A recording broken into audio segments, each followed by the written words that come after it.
The Red Death had long devastated the country. No pestilence had ever been so fatal or so hideous.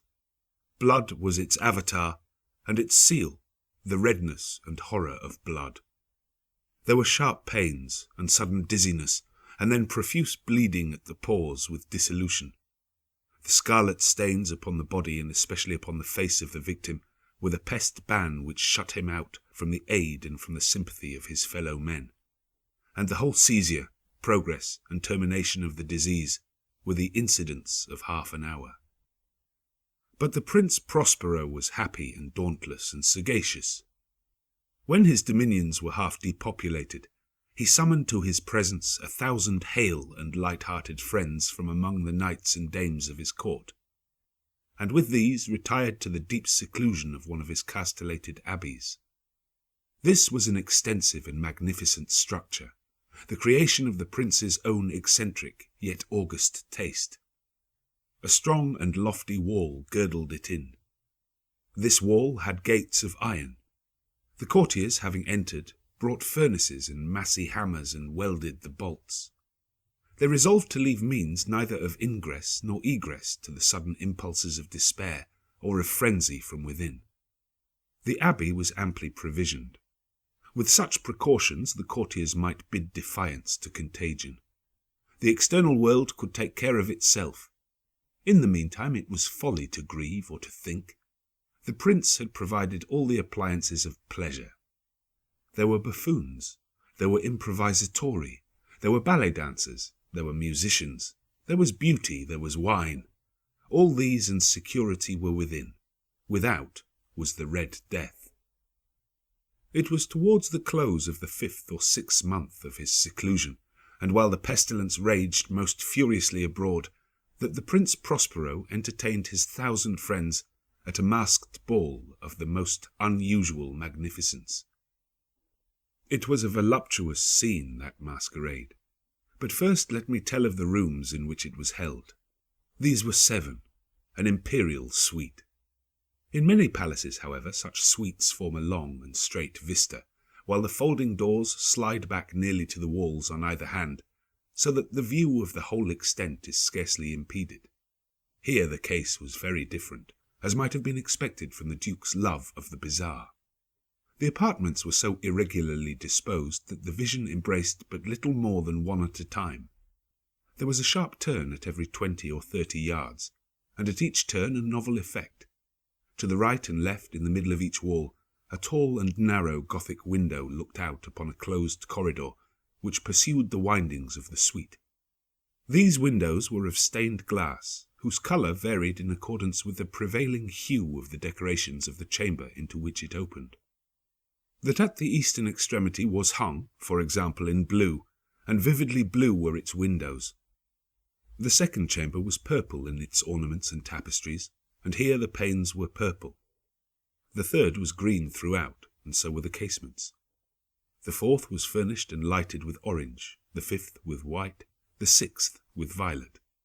The 7th apartment was closely shrouded in black velvet tapestries that hung all over the ceiling and down the walls, falling in heavy folds upon a carpet of the same material and hue. But in this chamber only the colour of the windows failed to correspond with the decorations. The panes here were scarlet, a deep blood colour.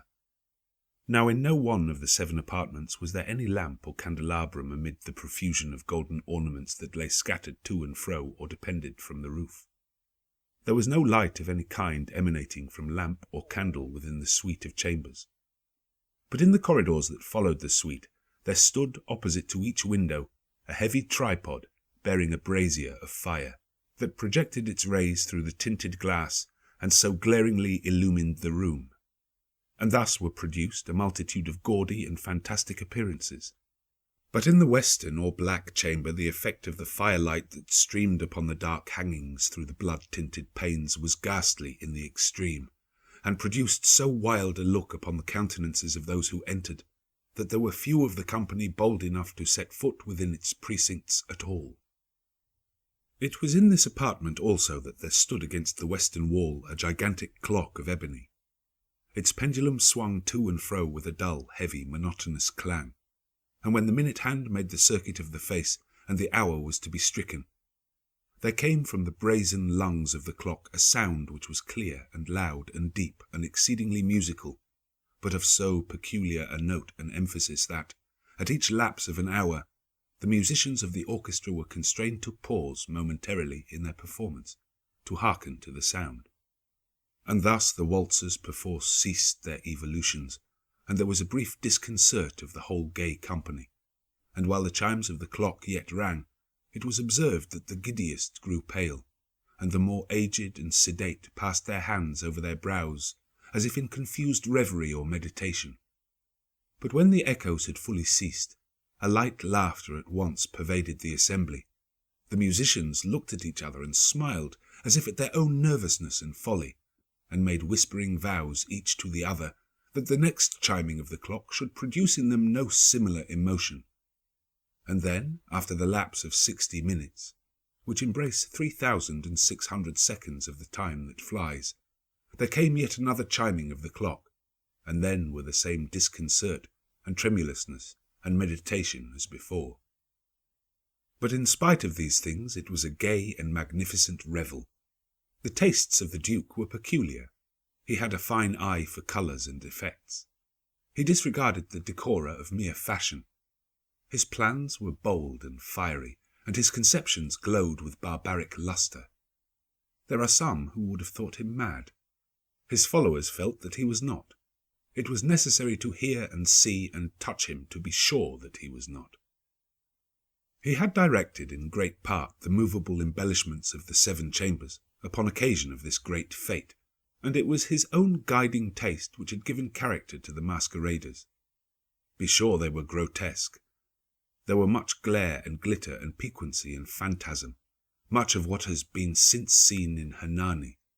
There were arabesque figures with unsuited limbs and appointments. There were delirious fancies such as the madman fashions. There were much of the beautiful, much of the wanton, much of the bizarre, something of the terrible, and not a little of that which might have excited disgust. To and fro in the 7 chambers there stalked, in fact, a multitude of dreams, and these, the dreams, writhed in and about, taking hue from the rooms, and causing the wild music of the orchestra to seem as the echo of their steps. And anon there strikes the ebony clock which stands in the hall of the velvet, and then for a moment all is still, and all is silent save the voice of the clock. The dreams are stiff frozen as they stand, but the echoes of the chime die away. They have endured but an instant, and the light, half-subdued laughter floats after them as they depart.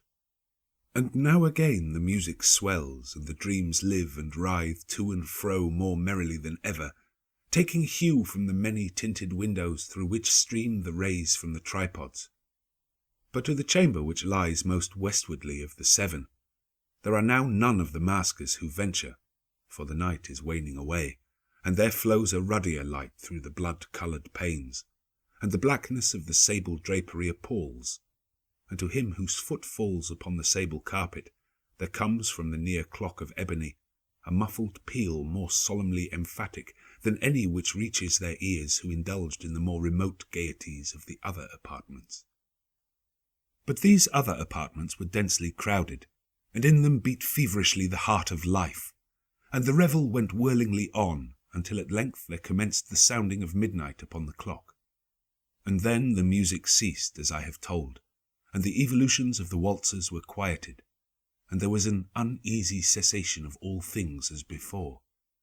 But now there were 12 strokes to be sounded by the bell of the clock, and thus it happened, perhaps, that more of thought crept, with more of time, into the meditations of the thoughtful among those who revelled. And thus, too, it happened, perhaps, that before the last echoes of the last chime had utterly sunk into silence, there were many individuals in the crowd who had found leisure to become aware of the presence of a masked figure which had arrested the attention of no single individual before. And the rumour of this new presence having spread itself whisperingly around, there arose at length from the whole company a buzz or murmur, expressive of disapprobation and surprise, then finally of terror, of horror, and of disgust. In an assembly of phantasms such as I have painted, it may well be supposed that no ordinary appearance could have excited such sensation. In truth, the masquerade license of the night was nearly unlimited, but the figure in question had out-Heroded Herod, and gone beyond the bounds of even the prince's indefinite decorum. There are chords in the hearts of the most reckless which cannot be touched without emotion. Even with the utterly lost, to whom life and death are equally jests, there are matters of which no jest can be made. The whole company indeed seemed now deeply to feel that in the costume and bearing of the stranger neither wit nor propriety existed. The figure was tall and gaunt, and shrouded from head to foot in the habiliments of the grave. The mask which concealed the visage was made so nearly to resemble the countenance of a stiffened corpse that the closest scrutiny must have had difficulty in detecting the cheat. And yet all this might have been endured, if not approved, by the mad revellers around. But the mummer had gone so far as to assume the type of the Red Death. His vesture was dabbled in blood, and his broad brow, with all the features of the face, was besprinkled with the scarlet horror. When the eyes of the Prince Prospero fell upon this spectral image, which, with a slow and solemn movement, as if more fully to sustain its rôle, stalked to and fro among the waltzers, he was seen to be convulsed in the first moment with a strong shudder either of terror or distaste, but in the next his brow reddened with rage. "Who dares?" he demanded hoarsely of the courtiers who stood near him. "Who dares insult us with this blasphemous mockery? Seize him and unmask him, that we may know whom we have to hang at sunrise from the battlements." It was in the eastern or blue chamber in which stood the Prince Prospero as he uttered these words. They rang throughout the 7 rooms loudly and clearly, for the prince was a bold and robust man, and the music had become hushed at the waving of his hand. It was in the blue room where stood the prince with a group of pale courtiers by his side. At first, as he spoke, there was a slight rushing movement of this group in the direction of the intruder, who at the moment was also near at hand, and now, with deliberate and stately step, made closer approach to the speaker.